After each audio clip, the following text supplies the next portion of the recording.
बिस्मिल्लाहिर्रहमानिर्रहीम। अस्सलाम वालेकुम my dear students, I hope you all are fine. Maths with sir Samad lecture series में मैं आपको खुशामदीद कहता हूँ।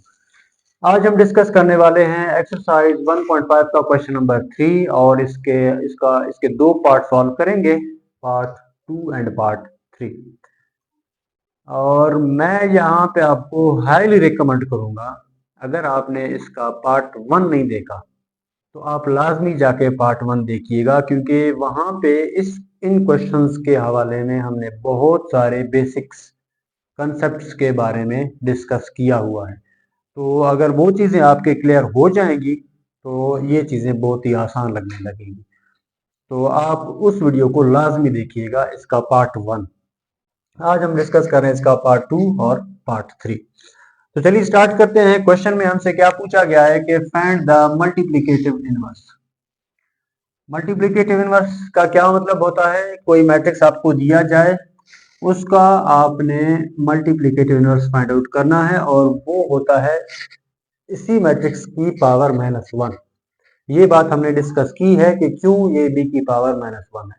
ठीक हो गया। अब चूंकि बी इनवर्स हम निकाल रहे हैं तो इसका एक फार्मूला है, adjoint of B divided by B determinant. ठीक हो गया। तो सबसे पहले हमने डिस्कस किया हुआ है कि हम बी डिटर्मिनेंट फाइंड आउट करेंगे, उसके बाद फिर एडजॉइंट ऑफ बी निकालेंगे। तो चलिए सबसे पहले बी डिटर्मिनेंट फाइंड आउट करते हैं। बी डिटर्मिनेंट फाइंड आउट करने का क्या तरीका है? आपने मैट्रिक्स को बार में लिखना है, 1 2 -3 -5। और अब डिटरमिनेंट फाइंड आउट करेंगे। ये तो बहुत ही आसान है। आपने क्या करना है, मेन डायगोनल को मल्टीप्लाई करना है, फिर माइनस, और फिर सेकंड डायगोनल को मल्टीप्लाई करना है। तो डिटरमिनेंट आपका आ जाएगा 1 मल्टीप्लाइड बाय -5, दरमियान में हमेशा माइनस, और 2 मल्टीप्लाइड बाय -3। तो ये काम हो गई इधर। चलते हैं इसको थोड़ा सा सिंप्लीफाई करते हैं। Plus minus minus, 5 1 5, minus minus plus, 2 3 6 आ गया।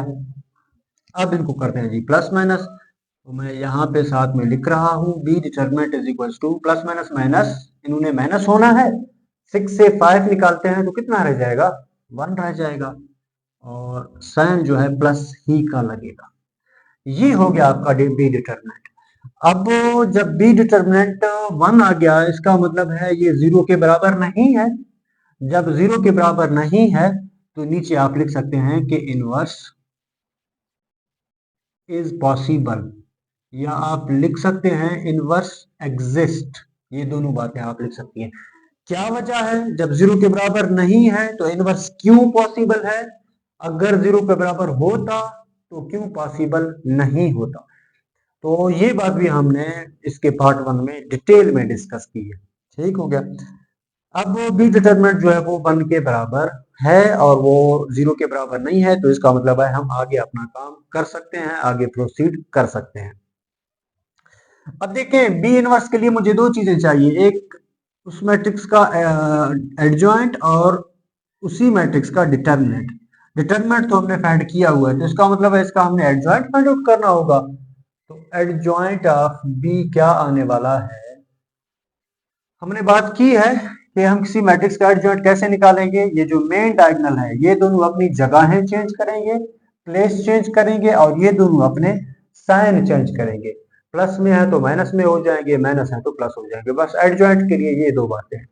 तो देखो, -5 इधर ऊपर चला गया इसकी जगह पे, और 1 जनाब इधर आ गया नीचे। ठीक हो गया।